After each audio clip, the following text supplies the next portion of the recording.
soit avec vous. Et avec notre esprit. Évangile de Jésus-Christ selon saint Matthieu. Gloire à toi, Seigneur.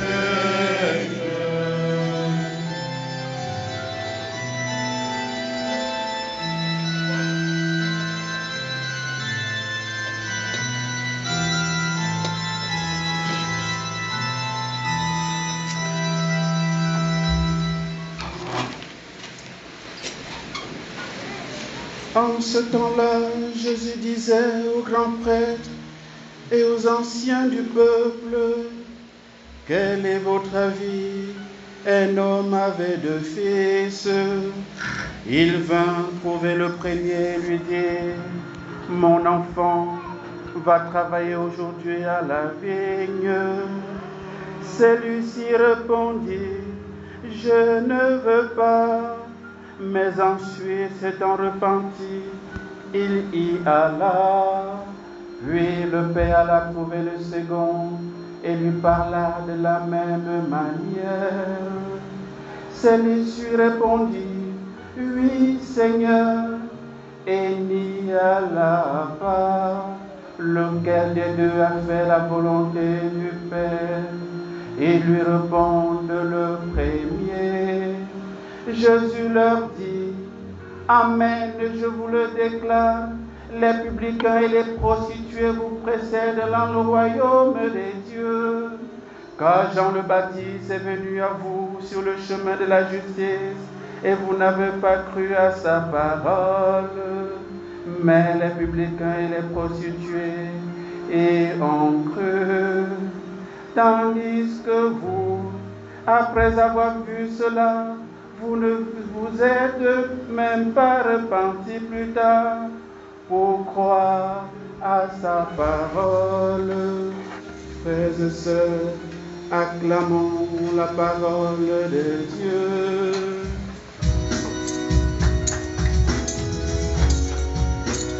Alléluia, Alléluia, Alléluia, Alléluia. Alléluia, Alléluia, Alléluia, Alléluia. Alléluia, Alléluia, Alléluia.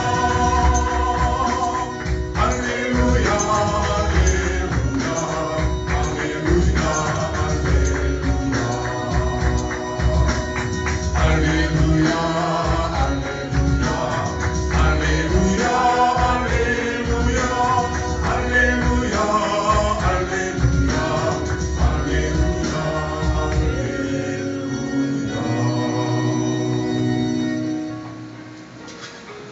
Réjouis-toi Marie, comblée de grâce, le Seigneur est avec toi. Tu es bénie entre toutes les femmes, et Jésus, le fruit de ton sein, est béni. Sainte Marie, Mère de Dieu, priez pour nous pauvres pécheurs, maintenant et à l'heure de notre mort. Amen. Notre secours est dans le nom du Seigneur. Qui a fait le ciel et la terre. Sainte Thérèse d'Enfant Jésus, la Sainte Face. Priez pour nous. Voilà, frères et sœurs, le Seigneur aujourd'hui nous invite à travers les textes, les 4 textes qui nous sont présentés à la conversion. C'est vraiment ce qui revient dans tous les textes que nous avons. Dans la première lecture, nous avons la particularité que la conversion ici invite ou bien appelle la responsabilité personnelle de chacun de nous. Voilà, on est responsable de notre vie ou de notre mort. Ça ne vient pas d'ailleurs, ça ne vient pas d'en haut. J'en profite pour vous dire que le destin n'existe pas. Le destin tel qu'on l'entend, ma vie est tracée à l'avance et que je suis obligé de suivre ce chemin-là, ce n'est pas chrétien de croire à ça.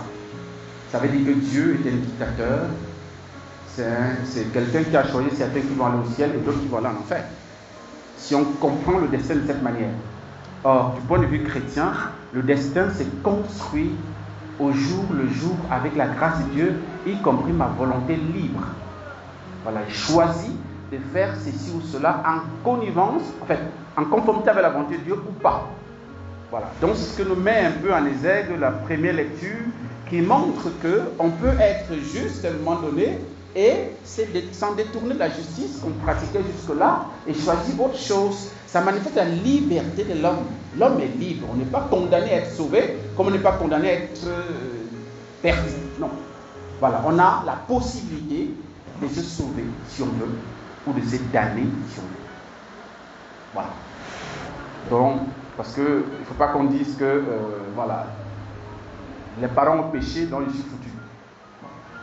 Je ne suis pas en train de dire qu'il n'y a pas de conséquences des actes de nos parents sur notre vie, mais ça ne va pas jusqu'à décider si notre salut ou pas, non. Voilà, les conséquences des actes de nos parents peuvent influencer mon vécu d'aujourd'hui, mais ça ne peut pas déterminer mon salut ou ma perdition finale, ce n'est pas possible. Voilà, ça dépend de moi et de moi seul.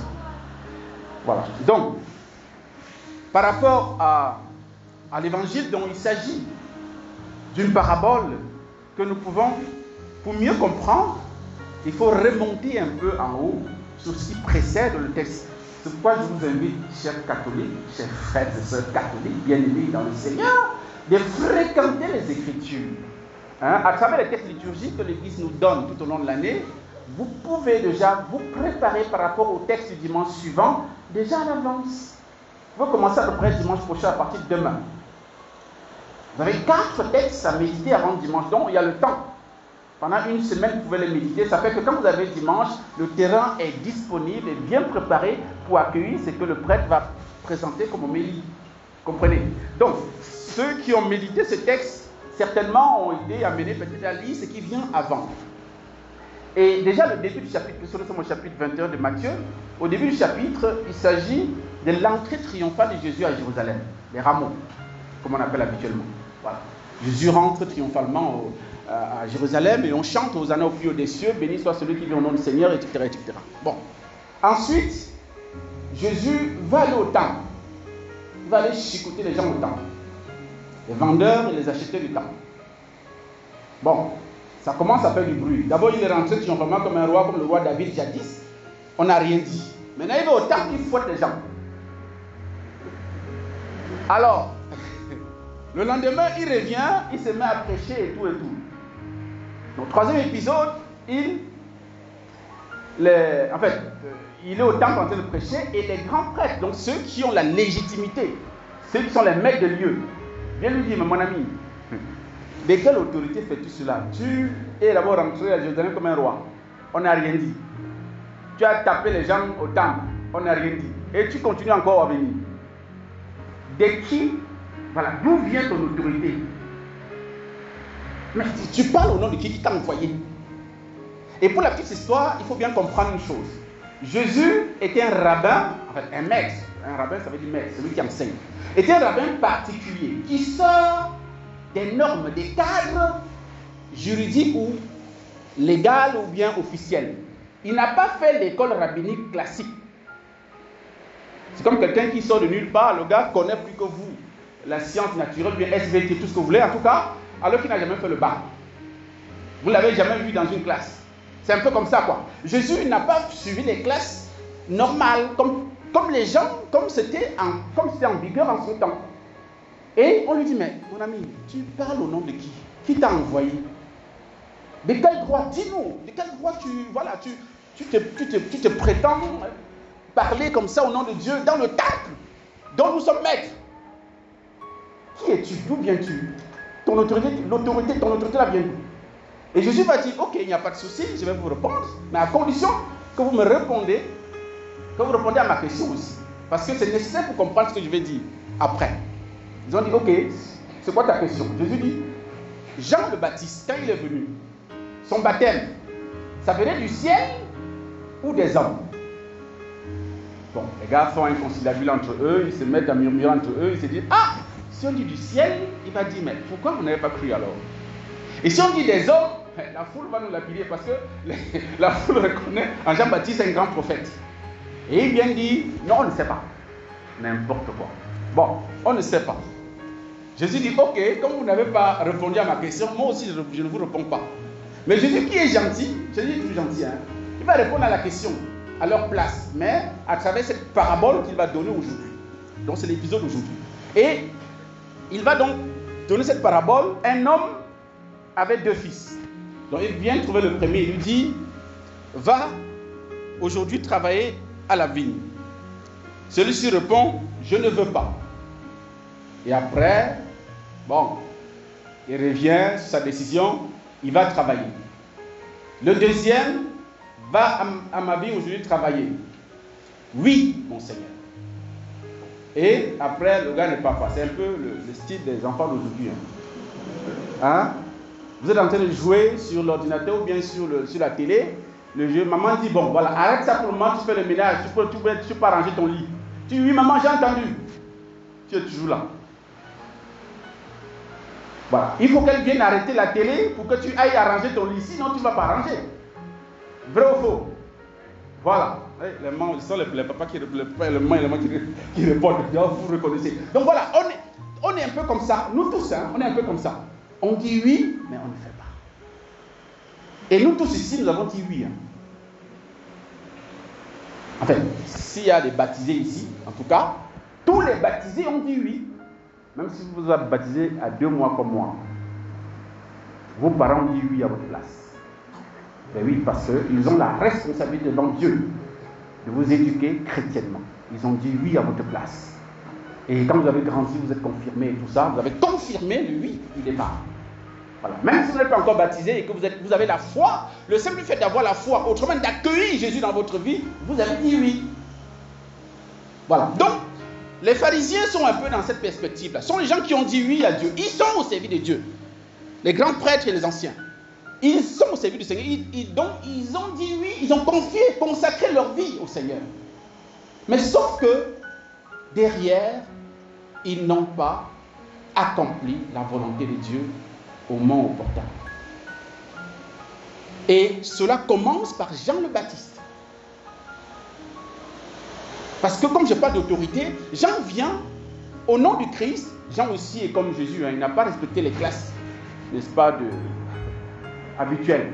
Lui aussi, il a commencé son ministère, et tout, donc encore comme son cousin, bon, il se ressemble un peu.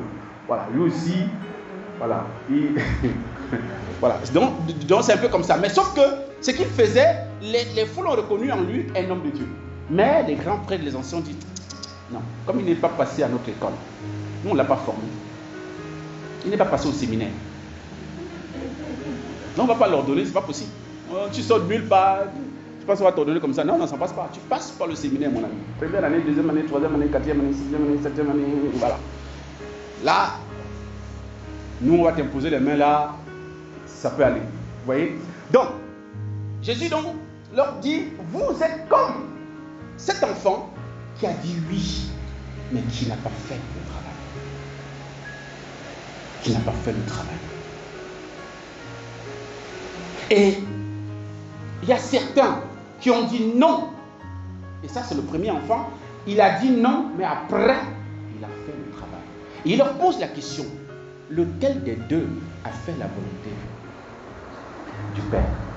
Eux-mêmes, ils ont répondu le premier.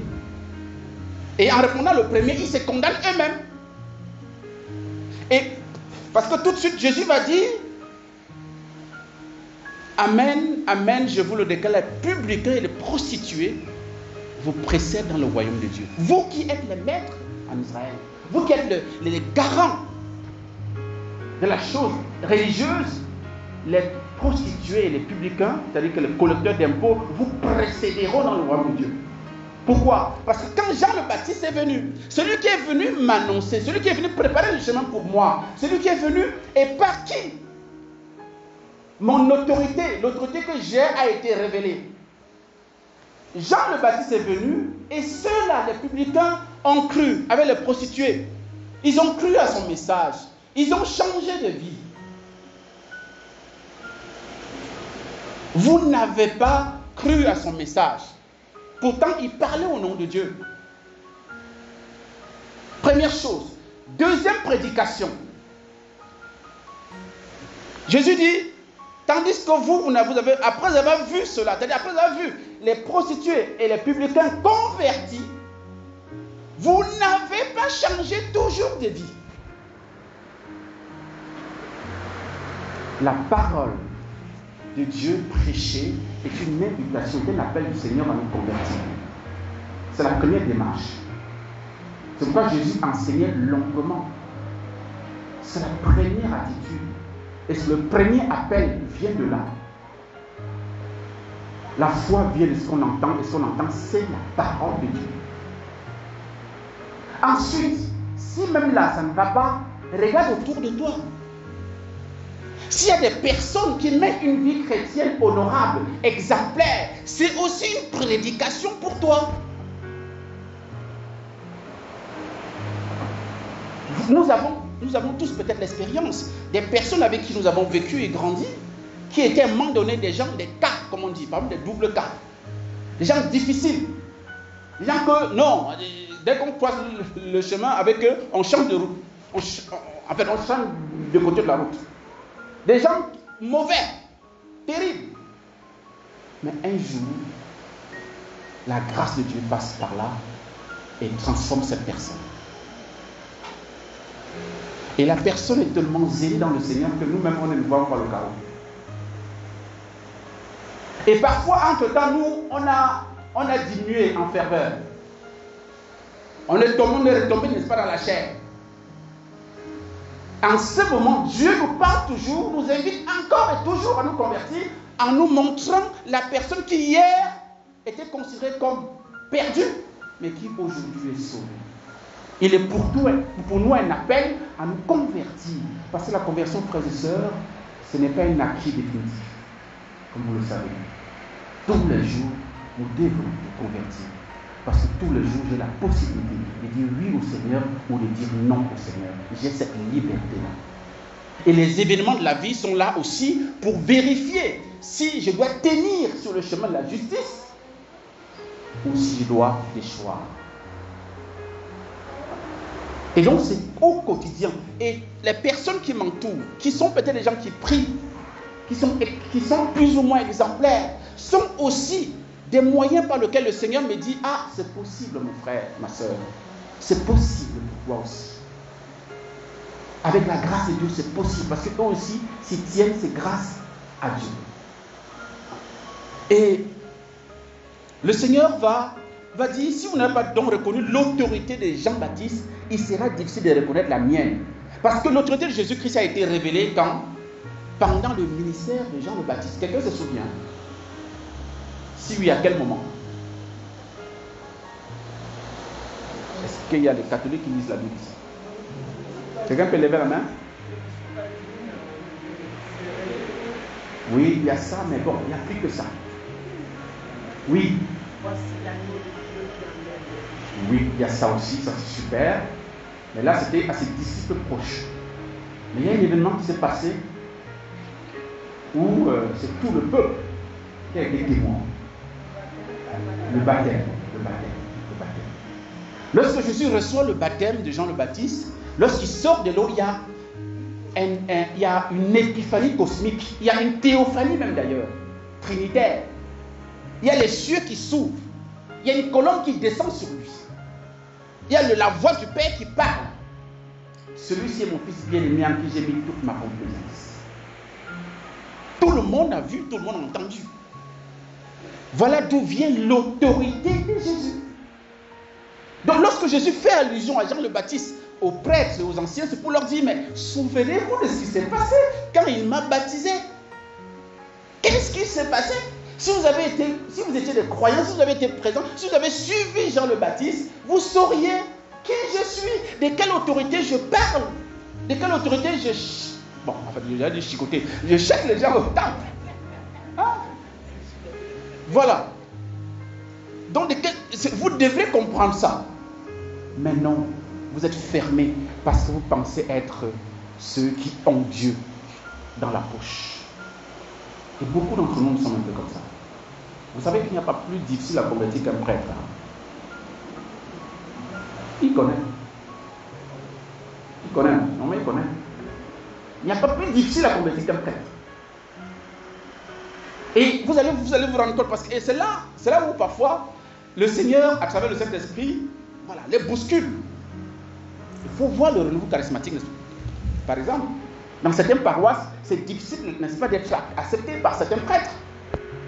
Parce que, on les considère comme des gens un peu bizarres. Hein? Ils ont des charismes extraordinaires. Voilà. Donc du coup, les frères s'en méfient un peu. Ah, ça là, est-ce que machin, c'est monté, c'est descendu?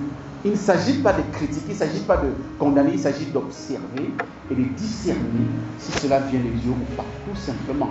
Le Seigneur ne demande pas d'être le douanier du Saint-Esprit, comme dirait le pape. Voilà. C'est d'être attentif, d'être sensible à ce qui se passe. Et les grands frères n'ont pas été sensibles au mouvement de la foule, aux collecteurs d'impôts, aux prostituées, tout ça. Ils n'ont pas été sensibles à leur transformation. Et il y en a des exemples, frères et sœurs. Vous avez Matthieu, qui nous donne son évangile aujourd'hui. C'était un publicain. Il a changé de vie à cause du Christ. Vous avez Zachée, un publicain, le chef des collecteurs d'impôts même, le TPG. Lui aussi, quand il a rencontré Jésus, il a reconnu son autorité, il a changé de vie. Ce sont des modèles que le Seigneur présente en son temps pour dire, mais regardez-les, s'ils ont changé, vous aussi, pourquoi vous ne changez pas? Alors que vous avez la loi avec vous, vous la connaissez mieux que quiconque. Bon, et par rapport aux prostituées, nous pensons à Marie-Madeleine, qui est devenue une disciple fidèle du Christ. Sa vie s'est transformée du jour au lendemain parce qu'elle a rencontré le Seigneur. Pourquoi vous voyez ça et vous ne changez pas? Et aujourd'hui, nous avons des Marie-Madeleine. Aujourd'hui, nous avons des Zachée, des Matthieu. Mais parce qu'ils ne sont pas, c'est pas comme nous, bien comme nous voulions qu'ils soient, on ne les suit pas. On ne change pas. On ne voit pas en eux l'appel du Seigneur à nous convertir. Et cela manifeste notre mauvaise foi et le manque d'humilité. Finalement, les grands prêtres pêchent par manque d'humilité. Le Seigneur peut passer par le laïc pour parler au prêtre. Et c'est ce que le Seigneur a fait en son temps. Et Jésus est celui qui nous montre le chemin de l'humilité, le chemin du salut. Le chemin de l'humilité, c'est le chemin du salut. C'est le chemin par excellence, le chemin royal pour être sauvé, pour rentrer dans le ciel. C'est le chemin-là que Jésus a choisi pour venir nous visiter. Et c'est pourquoi Saint Paul dit, ayez les mêmes dispositions, le même amour, les mêmes sentiments. Les sentiments qui sont les sentiments du Christ. Les sentiments du Christ, le Christ est celui qui a toujours obéi au Père. Il a toujours obéi au Père. Et lorsqu'il fut le moment favorable pour venir chez les hommes, on dit, il n'a pas retenu le rang qui l'égalait à Dieu. Il s'est anéanti. C'est-à-dire, il n'a pas regardé, il n'a pas dit au Père, mais attends, je suis Dieu comme toi. Ah, mais je ne peux pas m'incarner, attends, tu me prends pour qui? Il n'a pas dit ça. Voyez? Mais il a accepté de devenir créature, lui le créateur. Voilà l'exemple que la deuxième lecture nous donne à suivre.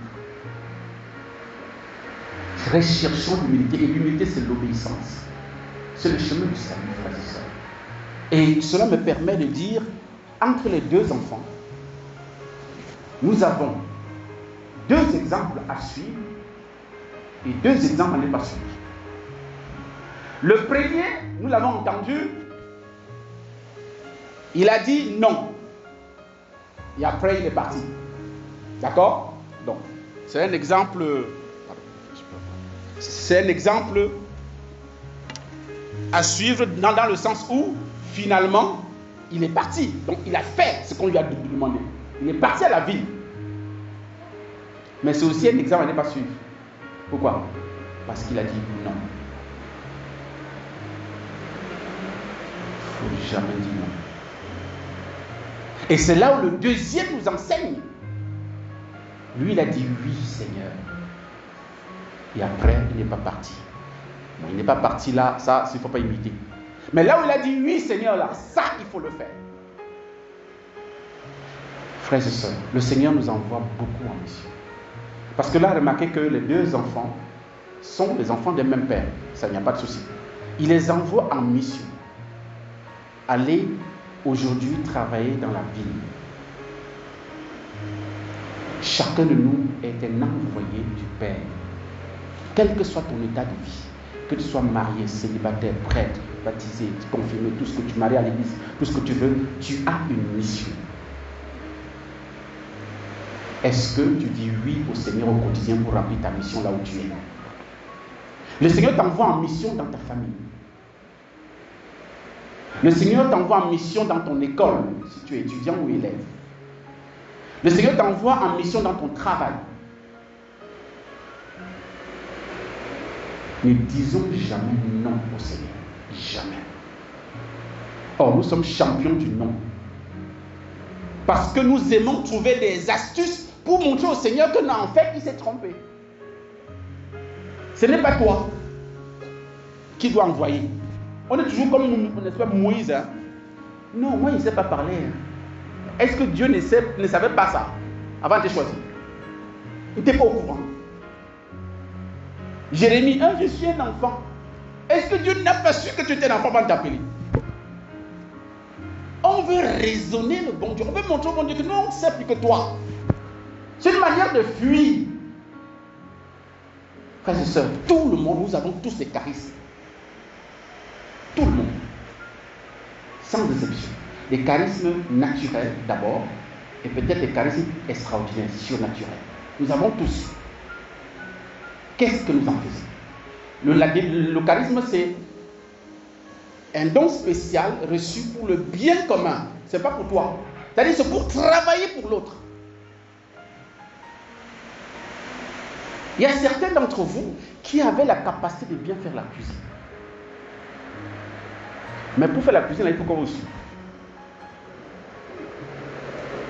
Il y a certains d'entre vous qui chantent bien. Mais pour chanter là, il faut qu'on se lève très tôt le matin pour te supplier. Il y a certains qui reçoivent, qui ont des charismes, des songes, à travers lesquels le Seigneur vous dit des choses, je vous envoie en mission. Combien de fois j'ai entendu, mon père, j'ai peur. J'ai peur d'aller dire, on m'a dit que, qu'est-ce qu'on va penser de moi? Non, Dieu est fou, quoi. C'est Jésus, c'est Dieu qui est fou. Qui vous inspire, qui vous montre ce qu'il faut faire, et vous décidez de ne pas le faire. Ce n'est pas bon pour vous. Je suis désolé. Je suis désolé, ce n'est pas bon pour vous. Faites le travail que Dieu vous envoie faire. Sinon, tout ça, je n'en dis pas plus. Mais ce n'est pas bon pour vous. Ce n'est pas une bénédiction pour vous. C'est manquer d'aller à la vigne du Seigneur. Vous les jeunes qui êtes là, donc vous sentez plus ou moins que Dieu vous appelle à lui consacrer votre vie. Vous êtes en train de réfléchir, je n'aurais plus ceci, je n'aurais plus ça, j'avais pensé que j'ai machin. Mon ami, c'est pas le moment de raisonner. Si Dieu t'a appelé là, tu suis le Seigneur. Tu vas là où le Seigneur t'emmène. Parce que tu choisis une autre vie, il ne va pas t'obliger, évidemment. Mais tu ne seras pas heureux. Tu ne seras pas heureuse. Rentre dans le plan du Seigneur pour ton propre bonheur et pour le salut de tes frères et sœurs. Ne trouvons pas des justifications qui ne tiennent pas debout. Je me souviens moi-même, quand j'ai ressenti l'appel, je tenais un groupe biblique et un jour c'était difficile. Bon, parce que c'est le groupe biblique, il faut parler devant les gens. Il y avait 80 personnes devant moi. Ce jour-là, je ne sais pas ce qui s'est passé. Mais je vais placer un mot, le bégaiement alors c'est multiplié. Ça c'est multiplié. Ce jour-là, c'était grave. Quand je sors là, je vais voir mon père, je dis, l'histoire de vocation là, on va mettre une croix dessus. Il dit, pourquoi? Je lui explique, il dit, non, il faut laisser tomber. Je dis, non, mais c'est cette histoire. Il dit, laisse tomber, mon fils. Laisse tomber, c'est rien. C'est nous qui m'épreuve. Voyez? J'ai voulu dire au Seigneur, mais tu t'es trompé de personne. Trouve quelqu'un qui parle beaucoup plus aisément, qui n'a pas de soucis et tout ça, tout ça. Non. Le Seigneur a ses choix qui ne sont pas les nôtres, qui nous échappent. Nous ne savons pas pourquoi il nous a choisi. Parfois tu regardes dans la glace, tu dis, mais pourquoi il t'a choisi? Tu ne trouves pas la raison. Mais lui seul sait pourquoi. Donc, ne doutons jamais de Dieu. Parce que chaque fois que nous discutons, nous doutons de Dieu. Nous remettons en cause son appel sur nous. Et là, c'est pas bon. Et je voudrais aussi finir en vous disant que aujourd'hui, nous célébrons donc Saint-Pierre l'Enfant Jésus, qui a osé une fois dire ceci dans une de ses prières. Elle a dit: Seigneur, au ciel, tu feras ma volonté. Vous avez compris? Elle a dit à Dieu, au Père, elle a dit, elle s'adresse au Père: Père, au ciel, c'est ma volonté que tu feras. Parce que sur terre, je ne fais que la tienne. Autrement dit, elle dit au Père: je t'ai toujours dit oui, je t'ai rien refusé. Même quand je ne comprenais pas, même quand j'étais incapable, je te disais toujours oui. Et donc, j'estime qu'au ciel, j'aurai le droit de te demander, d'accord, même de quitter ta place pour que je m'asseye dessus. Mais c'est comme ça les enfants, l'audace des enfants, c'est comme ça. Vous avez vu cet enfant qui allait s'asseoir sur la place du parc, non? Mais oui, c'est ça. Dieu a besoin de gens comme ça. Des enfants audacieux. Mais c'est la chaise de ton père. Et c'est pour quelqu'un. Non.